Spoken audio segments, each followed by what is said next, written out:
اچھا عابد صاحب، جو ابھی تک کی فیکٹ فائنڈنگ ہے اگر اس کے اوپر میں آپ سے رائے لوں، کیونکہ ان کا ایک وہ جو پنچ لائن کہہ لیں کہ وہ کہتے ہیں یہ پلانڈ مرڈر ہے، جو شروع والی جو بھی کینین پولیس کا ورژن تھا اس کے اوپر تو انہوں نے اس کو اٹھا کے پرے پھینک دیا کہ وہ ناکے کے اوپر مسٹیکن آئیڈینٹی تھی اور گولی چلا دی جی. اور اس کی روشنی میں انہوں نے کچھ چیزیں کچھ لیڈز بھی دی ہیں کہ یہ چیزیں اس کو یو اے سے کیوں نکالا گیا، یہاں ایف آئی آرز کا اندراج کیسے ہوا، پھر وہ ایس ایچ او کا ایک بیان آ جاتا ہے کہ مجھے کس نے کہا تھا ایف آئی آر درج کرنے کے لیے.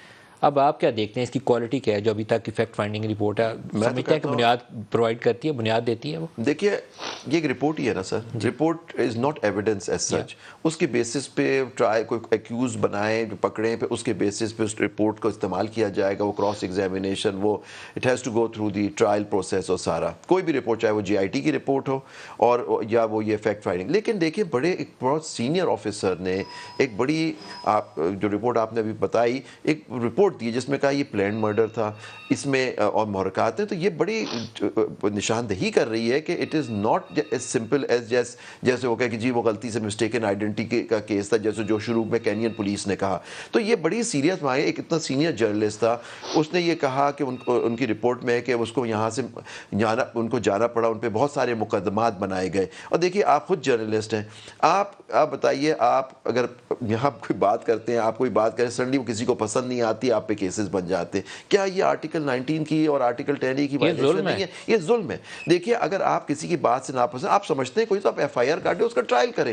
لیکن جو یہاں چیزیں ہوتی ہیں یہ ایک جمہوری ملک کا نہیں ہونا چاہیے یہ چیزیں. کسی جرنلسٹ کو اگر آپ نے اس کو کام سے یا اس کی زبان بندی کرانی ہے نا تو آپ اس کے اوپر 2-3 ایف آئی آریں کاٹ دیں تو وہ بھی کافی ہیں. تو یہ تو 13-15 ایف آئی آر یہاں جرنلسٹ کے ساتھ کیا کیا نہیں ہوا. وہ بول کے ایک جرنلسٹ تھے ان کے ساتھ کیا ہوا. سر ابصار عالم کو گولی ماری گئی، حامد میر صاحب کو بھی حامد میر کو گولیاں ماری گئی، نہیں اور ولی خان بابر کو شہید کیا گیا. جی لمبی لسٹ ہے. دیکھیے آپ کا ہمارا ملک میں جرنلسٹ کے لیے کام کرنا آسان نہیں ہے. اس طرح وکیلوں کے ساتھ بھی ہوتا ہے. آپ دیکھیے ہر وقت آئے دن وکیلوں کا بھی کے ساتھ یہی ہوتا ہے، ان کا قتل ہوتا ہے یا ان کو نقصان پہنچایا جاتا ہے. ہر وقت خیبر پختونخوا میں ہمارے وکیلوں کو شہید کیا جاتا ہے. تو دیکھیے جو آدمی انصاف، ہم بھی انصاف کے لیے لوگوں کی لڑ رہے ہوتے ہیں، اپنا کوئی پرسنل کیس تو نہیں ہوتا آدمی کا. آپ بھی ایک چیز بیانیہ کرتے ہیں، ٹھیک ہے آپ کا ایک ویو ہوتا ہے، میں اس سے اختلاف کرتا ہوں، لیکن یہی خوبصورتی ہے کہ جی اختلاف کے لیے اختلاف یہ تو سیڈیشن لا ہے، میں کہتا ہوں اس کو بھی بدلنے کی سخت ضرورت ہے. کہ آپ کو یہ دیکھنا ہوگا کہ ہمارے آرٹیکل 19 سے وہ تصادم نہیں ہے اس کا.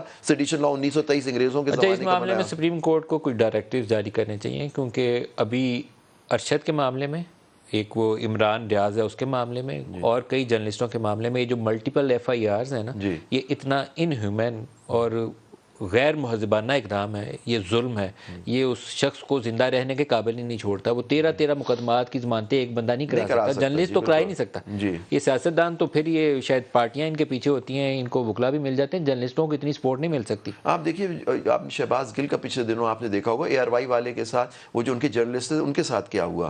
دیکھیے ٹھیک ہے اس کو پہلی تاریخ میں کورٹ نے میجسٹریٹ نے ڈسچارج کر دیا اس کو کہ جی اس کے خلاف تو کیس ہی نہیں بنتا. اور دوسری بات ایک ایف آئی آر درج ہو گئی، دوسری ایف آئی آر درج نہیں ہو سکتی. یہی ساری چیزیں تھی. تو یہ میں آپ بالکل بجا فرمایا کہ اس میں کورٹس کو اور آپ لوگوں کو، آپ کے آرگنائزیشنز کو یہ چیلنج کرنا چاہیے. They should stand for you.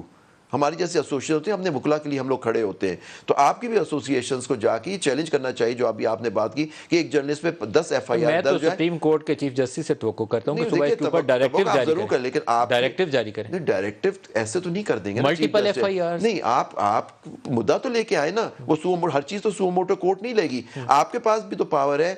Article 184(3) کی پاور میں کورٹ میں اپلیکیشن دیں، ایک پٹیشن داخل کریں اس ایشو پہ. آپ کے آرگنائزیشنز کو بھی تو سوچنا چاہیے نا کہ مطلب کہ وہ آپ کو کس طرح سے پروٹیکٹ کرے گی. آپ کے اپنے پروٹیکشن لاز بنائے تھے، وہ پاس ہوا تھا، ایک بل ایکٹ بن گیا تھا دسمبر 2021 میں. اس میں کیا پروگریس ہوئی؟ پروونسز نے بنائے.